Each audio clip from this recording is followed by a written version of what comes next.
குழம்பு சட்னி இன்னைக்கு நல்லா காரசாரமாக சாப்பிட்றவங்களுக்கு இது ரொம்ப பிடிக்கும். புளி, தக்காளி,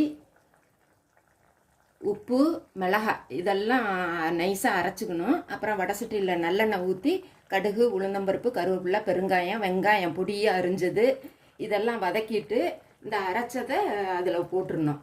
போட்டு நல்லா தண்ணி கொஞ்சம் நிறையா ஊற்றி நல்லா பச்சை வாசம் போகிற வரையிலும் நல்லா கொதிக்க விட்டு ஓரளவுக்கு கெட்டி சட்னியாக இப்போ தான் தண்ணி ஊற்றிருக்கேன். இதில் இன்னும் கொஞ்சம் கெட்டியான உடனே நல்லெண்ணெய் கொஞ்சம் ஊற்றி இறக்கிற வேண்டியதான். அதில் கொஞ்சமாக வெந்தய பொடியும் கொஞ்சம் வெல்லமும் போட்டோம்னா ரொம்ப டேஸ்ட்டாக இருக்கும் குழம்பு சட்னி.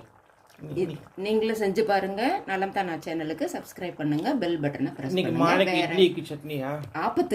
ஆப்பத்துக்கு ஒரு சிலருக்கு தேங்காய் பால் செய்வேன், ஒரு சிலருக்கு காரமா வேணுங்கிறதுனால இது மாதிரி இன்னைக்கு இதுக்கு நான் நல்லா